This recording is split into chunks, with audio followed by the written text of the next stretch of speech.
Halo guys, balik lagi. Oke, next dari nyambung video. Hari ini kita akan membahas untuk market Nasdaq ya guys. Ini adalah sisa analisa kemarin guys. Kemarin kan kita analisa di time frame H1 sama H2 ya guys, atau 2 jam. Bentar loading guys. Ini ya guys, kemarin kan harga kan di sini ya. Nah, harga itu kemarin di sini. Minggu kemarin ya guys, ini analisa. Harga itu kemarin di sini. Di sini harga itu kemarin. Di sini guys. Nah, kemarin kan menariknya kan itu kan guys, buy stop, sell stop lah. Kemarin kan kita analisa buy stopnya di sini di atas resisten ini, atau harga idealnya di sini, atau sell stopnya di sini atau di bawah ini di harga 15.939, buy stop di harga 16.067. Nah, waktu itu kemarin kita pending order 2. Hari Senin itu langsung aku pending order guys. Hari Senin itu 2. Jadi aku pending order buy-nya itu di sini di harga-harga inilah, kalau lebih di 16 ribuan berapa kemarin. Kalau di MT4 MT5 aku maaf ya, di 16.000 kalau nggak salah. SL nya ya di ini 15.939. Ternyata kemarin sell stopnya kejemput guys, terus buy stop saya langsung aku hilangin. TP kemarin di Nasdaq TP1 itu kan kemarin sini di zona ini ya kan. TP2 nya di support strong daily ini. Nah, akhirnya sampai ke TP2. Di TP1 aku ambil 50%, 50% aku hold, SL geser ke PEP. Terus akhirnya PP di TP2 guys di sini. Nah, setelah itu untuk Nasdaq aku nggak entry lagi guys. Kemarin cuma entry di gold aja sih. Mungkin seperti itu. Dan dia kemarin kan target maksimal untuk sell kan di sini, ternyata harga mengalami false break ya. Akhirnya masuk di range sideways-nya lagi. Jadi untuk yang di sini tidak keambil, akhirnya di strong daily-nya akhirnya kan. Kita kemarin kan sepakat di ini kemarin, dan aku juga share juga analisanya di grup Telegram pribadi sih guys. Oh iya, kan untuk grup Telegram saya nggak ada sinyal, nggak ada apa sih, cuman buat nge-share mappingan aja sih guys. Jadi nggak ada komentar atau apapun juga saya nggak aktifin sih. Cuman itu sih, cuman buat ibarat kata itu buat rekam jejakku, di mana analisaku yang setahun ke belakang itu seperti apa, terus selanjutnya itu seperti apa, biar nanti mungkin 3 sampai 4 tahun, 5 tahun ke depan itu saya bisa untuk data, ibarat data, ternyata dulu analisisku itu seperti ini. Jadi saya ketika analisa pendapat pribadi aku share di situ. Jadi ketika nanti tinggal aku scroll gitu. Jadi biar tahu progresnya aku tuh di mana sih gitu sih. Tujuannya aku share di Telegram gitu. Jadi nggak untuk ngasih sinyal, nggak ada sih. Oke guys, kita kembali ke Nasdaq. Ini beneran guys. Nasdaq kemarin nggak berhasil nembus di harga 15.76 ya, karena ini fast break ya. Ini fast break, dia sempat nembus terus dibalas lagi dengan candle besar ya. Ini harga ini gagal dan dia masuk di range ini lagi ya, di range sideways lagi. Ini menarik ya guys, ini nanti kita bahas, ini menarik ini. Oke, mungkin ini kita hapus dulu ya guys. Kita hapus dulu, kita nanti bikin ini lagi, bikin lagi. Menarik sih guys ini Nasdaq. Garis-garisnya nggak usah kita hapus ya, kita pakai lagi nanti. Ya mungkin bakalan kita hapus ini aja sih. Nah oke guys, kita bahas ya, kita lihat di time frame daily seperti biasa. Daily dulu ya, dailynya itu candlenya close itu seperti apa, buat informasi aja.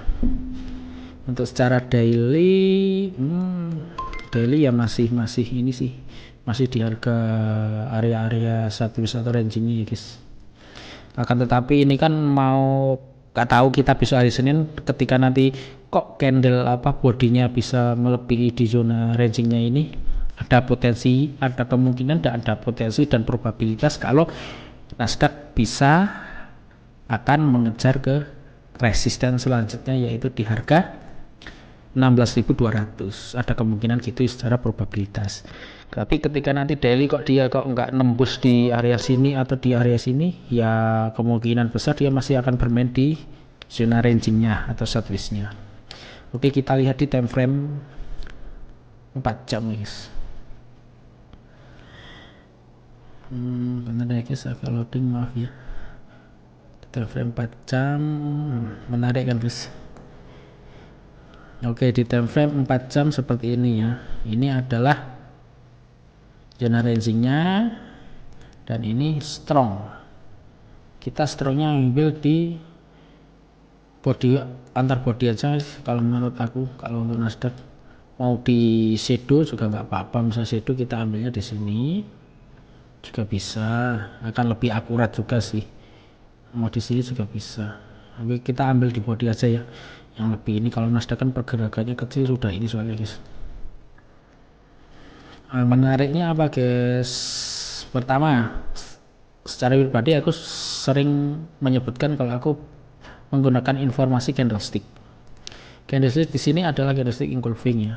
Engulfing yang saya pakai selama candle sebelumnya bullish, atau ini kan kita ngebahasin bullish engulfing. Jadi candle bearishnya di break bodinya full body bahkan 2 kali dengan candle bullish, maka aku sebut dengan engulfing. Sebagai informasi ya guys, informasi kalau harga ada penerusan atau pembalikan. Akan tetapi kan banyak momentum untuk engulfing itu gagal seperti ini. Ini kan juga gagal kan guys kemarin. Nah, jadi bukan terus engulfing saya sikat entry ngebuy, enggak guys, cuma buat informasi aja. Tetap konfirmasinya nunggunya di mana?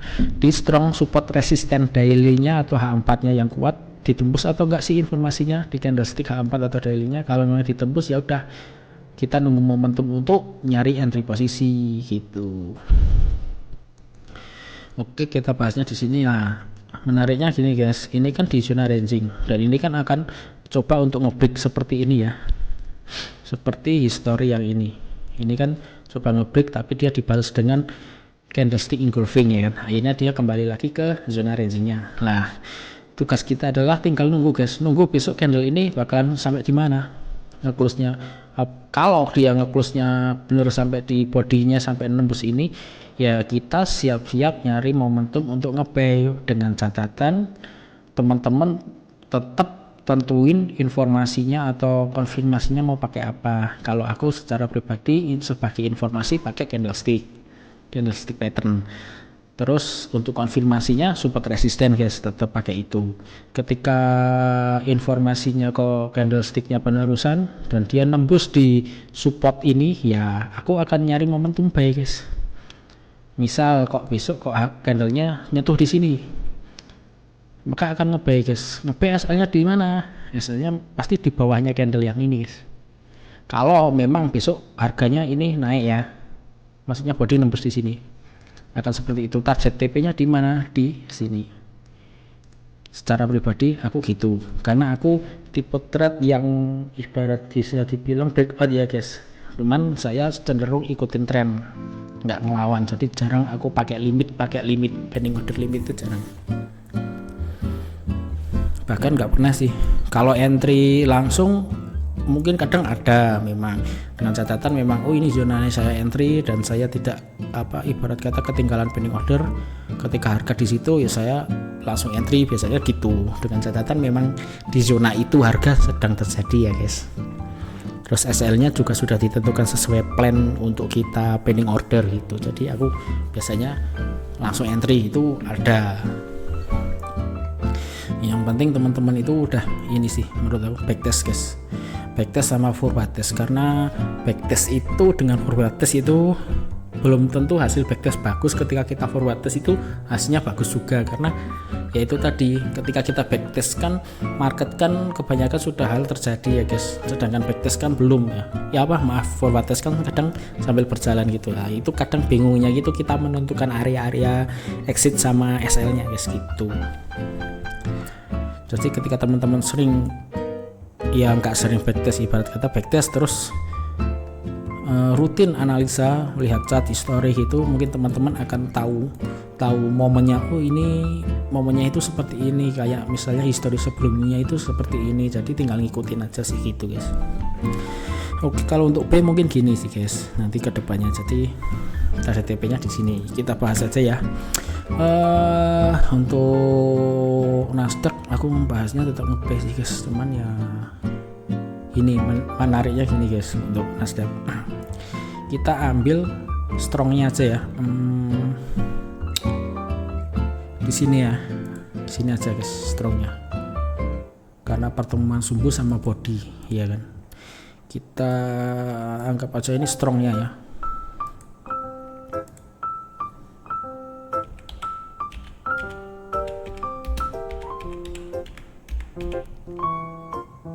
Resist strongnya kan di sini. Nah, resist strongnya di sini dengan catatan ini akan lebih bagusnya gini guys. Ketika nanti candle daily atau H4 dia close bodinya di sini, benar-benar di atas harga ini 16.128. Ini ya aku garis sekalian aja ya. Nah, di sini. Menariknya di situ. Ketika nanti candle seperti ini, lah itu akan kita nyari momentum buy, selnya di zona-zona ini guys. SL maksimal di 16.078. Maaf, 16.065 itu SL maksimalnya. Karena ini zona resisten yang strong. Target TP-nya seperti biasa. Ini adalah target TP-nya.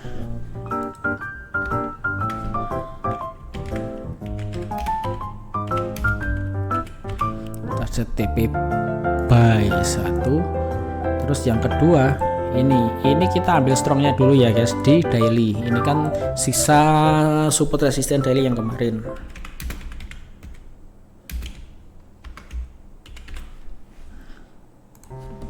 Ini ya, di sini kita ambil toleransi split aja, jangan terlalu pas di harga itu. Tinggal sesuai di brokeran teman-teman itu spreadnya berapa gitu aja sih.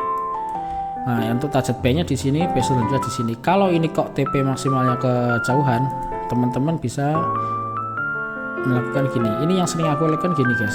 Misalkan nanti candle di sini, ya kita ambil dari sini, kita copy ke sini. Ya kita ambil yang strong nggak apa-apa deh di sini.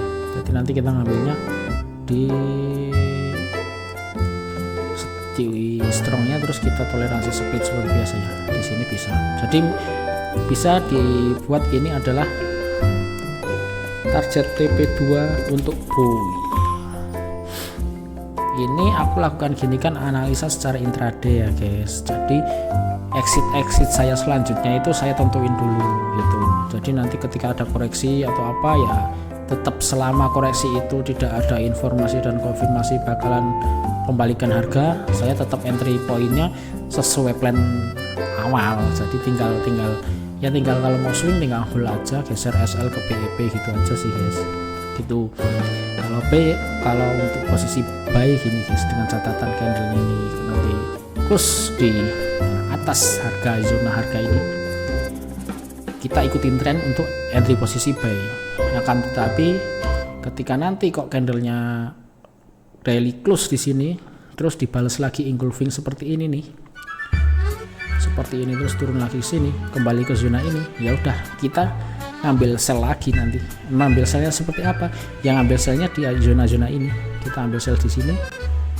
Target untuk target TP sellnya di sini.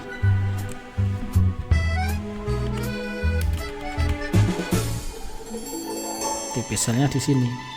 TP maksimalnya tetap di sini ya guys untuk sell. TP maksimalnya kita ambil shadow ke shadow.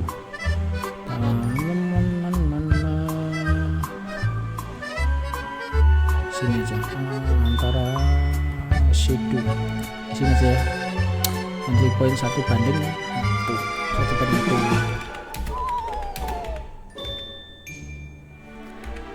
2. Sell maksimal bisa sampai sini, bisa sampai ini. Jadi gini, untuk stop lossnya apa ya teman-teman, nyari support resisten terdekatnya. Oke, kita bahas untuk Nasdaq ketika nanti candle break di harga ini, ya kemungkinan nanti kalau candle sampai sini aku bakal entry posisi pending order buy stop sih guys. Tetap bakal pending order, tetap buy stop. Target TP aku pertama di sini di 16196. Target TP buy selanjutnya 16289. Untuk TP maksimal untuk entry point ngebuy di harga 16.342. Mungkin di situ sih guys. Kalau kita ambil dari sini ke sini berapa pips? Besar sih guys. Ini besar banget sih. Sekitar 200-an, 2000 poin. Ini 2152 poin. Untuk target B, untuk target sell-nya dari sini ke sini kita ambil aja dari sini aja ya.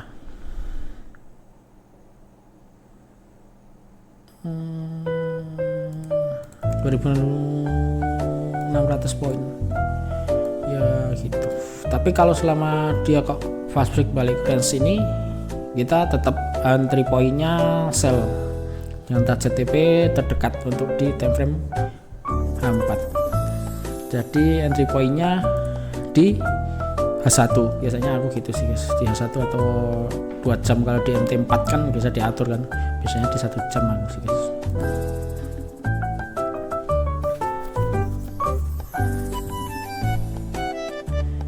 Nah guys, lemot ini ya. Kalau 1 jam itu terlalu banyak candlenya. Kalau untuk Nasdaq memang gini sih ya, gini ya guys kurang lebihnya. Untuk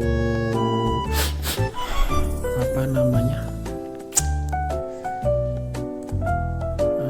analisa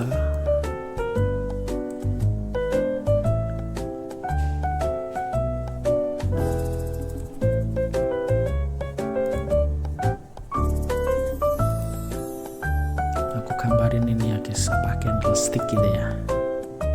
Ya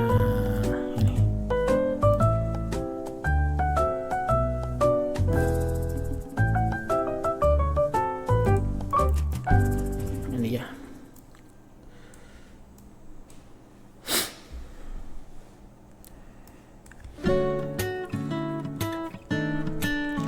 Target pertama TPP ini, TPP 2 ini ya, aku tandain.